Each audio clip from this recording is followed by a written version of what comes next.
So hello and welcome back to episode 3, technically, kind of. Part 1 was the introduction, what we're going to be doing. 2 was stripping a whole bunch of this stuff off. And in this episode, part 3, we're going to be pulling the whole motor apart. So we're going to start by taking the carburetor off first, stripping the heads down. Basically, I'm going to be following the workshop manual with the disassembly of the engine. I was very lucky enough from Lou. Thank you very much, Lou. Old stalwart of the club. Around the corner from me is giving me a whole bunch of Whitworth tools because I do not have Whitworth, so I need to find some Whitworth tools. If anyone's got a good supplier or recommendation for Whitworth tools, please let me know because I'm going to have to go and buy my own set at some point. So let's just get straight into cracking open the motor. And like we discovered last time, there's quite a lot of oil in the left-hand exhaust pipe, so we need to figure out why, either piston rings or valve guide stems. And we also need to figure out if there's actually any longitudinal play in the camshaft and if we're actually going to have to pull the whole bottom end apart or if it's just to be reshimmed. So we'll just follow the manual and we'll just get cracking on. So let's pull this motor apart. It's just, not looking forward to this, but let's just do it. It's going to be done. Let's just do it. Just go.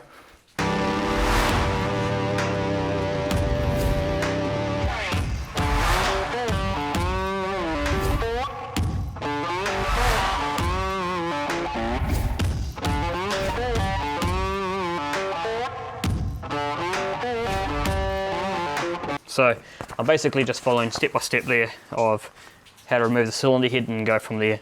So I've already removed the petrol tank, petrol pipes, the seat's been removed. The head steady has been disconnected as well, so exhaust pipes have been removed. So basically all we need to move on to now is to remove the carburetor and induction pipes. So we'll remove the carburetor now. Yes, remove the carb.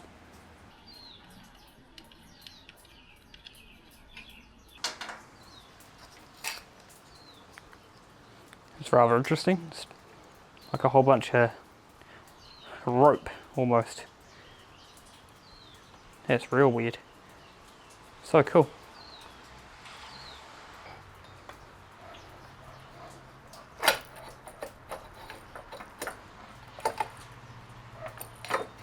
And there is your carburetor. Lovely. Another piece. Next thing, we've got the carburetor off now, so we need to remove these external oil pipes. I've already removed the other side. It's basically one banjo bolt down inside the valley of the motor there, and then got these two on the outside. So, just going up.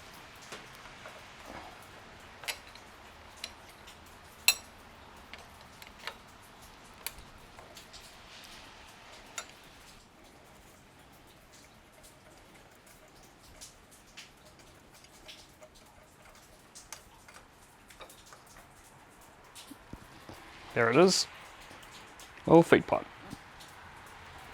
Okay, so I've just taken the rocker covers off, I guess you can call them rocker covers. What we're going to do next is remove this head, so they actually come off individually. So we'll take this head off first and then we'll move on to the second head and go from there.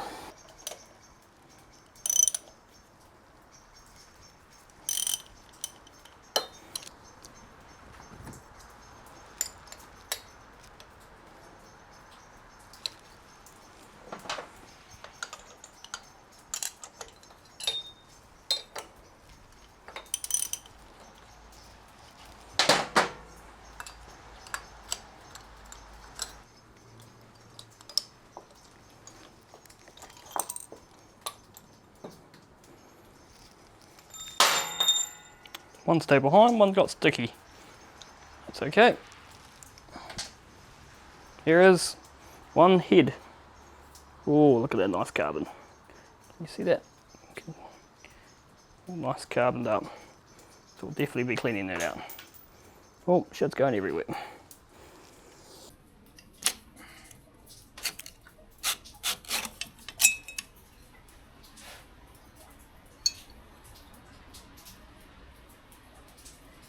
We've just lifted the cylinder barrels off, and as we can see here, that's a nice dimple right there in the piston. It's like where a valve's hit it. This This one here, nice and flat. This one, it's had at least 1, 2, 3, 4, 5 good whacks on some valve train. I've checked the valve on the cylinder, or the valve head, and it was fine. So I think maybe this was like in a past life or something. It's actually not too much carbon on the top of these pistons, but yeah, right in here is a nice puncture straight through the top. So that's not what I want to find, but yeah, it's not ideal. Not ideal at all. So unfortunately from here, I'll take the pistons off and I'll give you a closer look at that little puncture mark. So.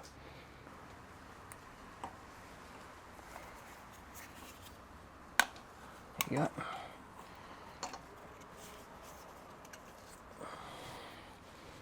Little circle pin out.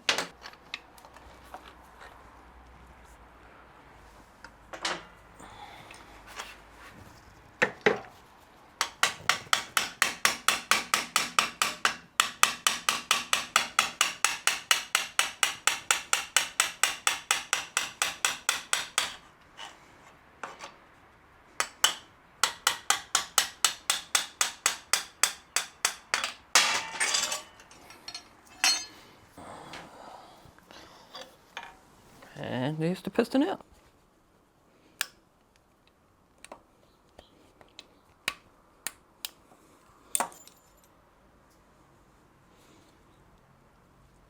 Did that pin seriously just go down the motor? I don't know if you saw that, but I think my retaining pin just went into the bottom of the motor. Good thing I'm pulling it apart. God dang it.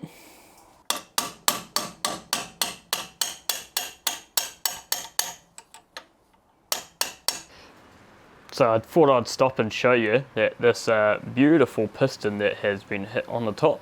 So that's why we're going to be replacing it. I need to go and measure the bore. I don't think these are oversized pistons. They look like the stock pistons.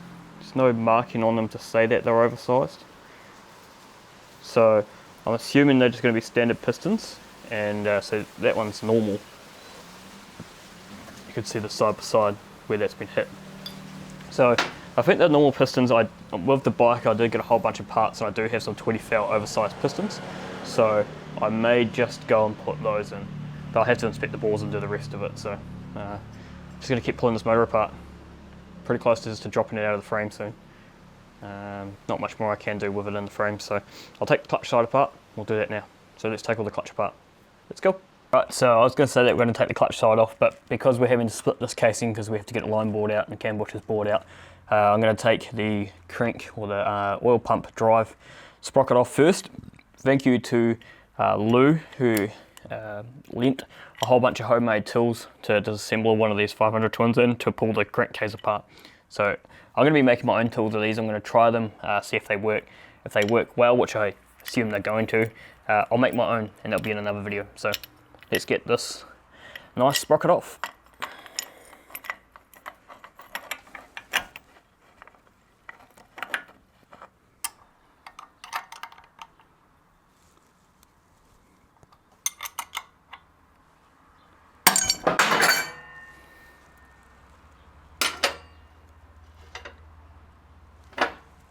That come off there in a big bang in a hurry.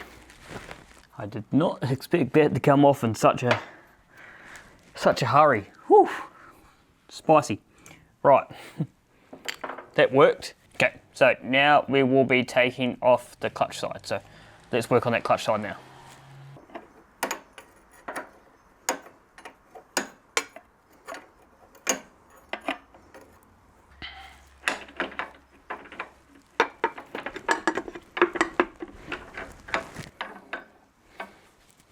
Another piece off. That should be able to just come out. Beautiful. Is that piece off? What I actually find interesting about this is that on your modern typical motorbikes, that the clutch side oil is actually shared with your common engine oil. On this, it's not shared, which I find really interesting. So you top up the oil on the clutch side, but then you have to also top up oil on your engine side, which I find quite interesting actually. Very interesting. What I'm going to do here is just undo this while I've got the majority of the engine.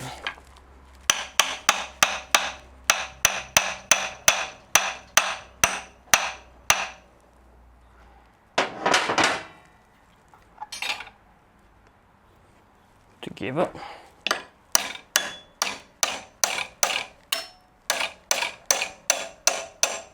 Just going to loosen that off. And once again, thank you Lou for your tools. I am going to make one of these.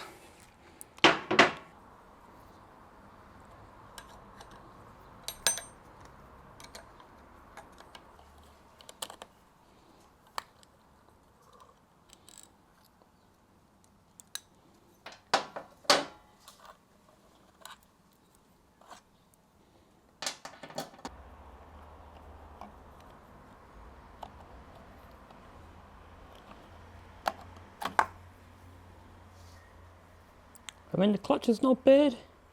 Definitely is worn, so replacement clutch is likely.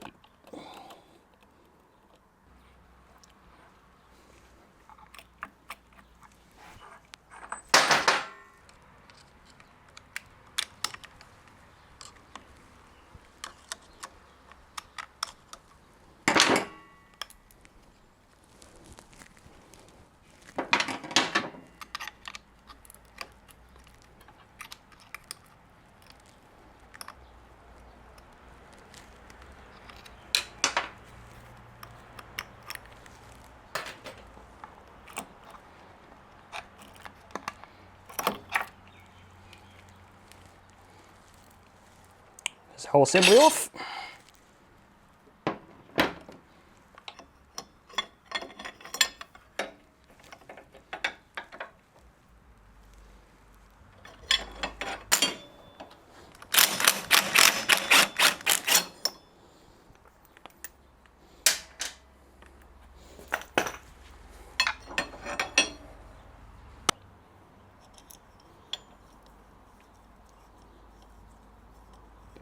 See, I've got the puller set up here.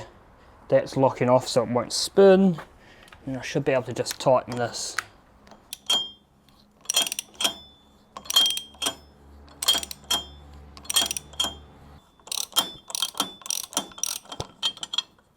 There it all is. Off she comes.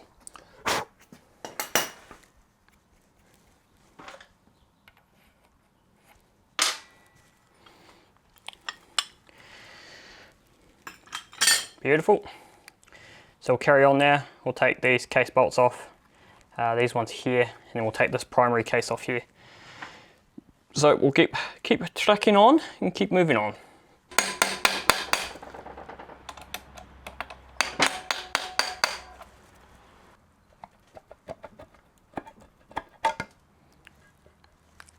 Let's cover off. Beautiful. Another piece. Well, might as well take the generator off, that's just sitting there. I'm just going to cut these generator wires off. And same with this one. Just going to cut it nice and high. And for that is a new loom.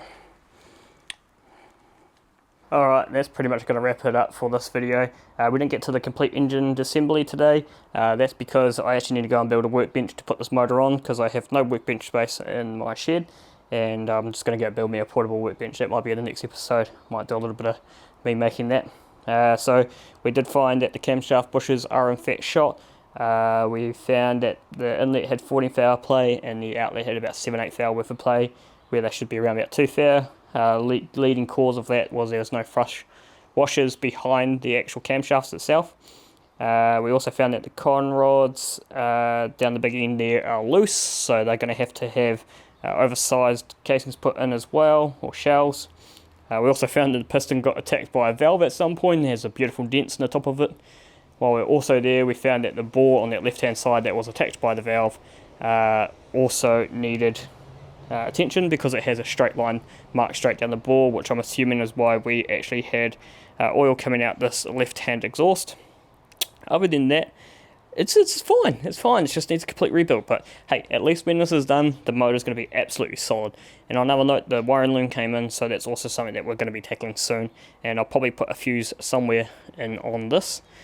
Other than that, you know, what else can I say? It's not much more. So I'm going to go build a workbench. I'm going to shut up, go build a workbench, drop this motor out, and you'll see that in the next video. So thank you again for watching the video. If you made it this far, I can't just thank you. So if you did like this, please subscribe and like it, and there'll be more content coming. And got any tips for me, more than welcome to hear them, because I'm new to this. So yeah, thank you again, and we'll catch you in next week's video of Remoto. Catch you later.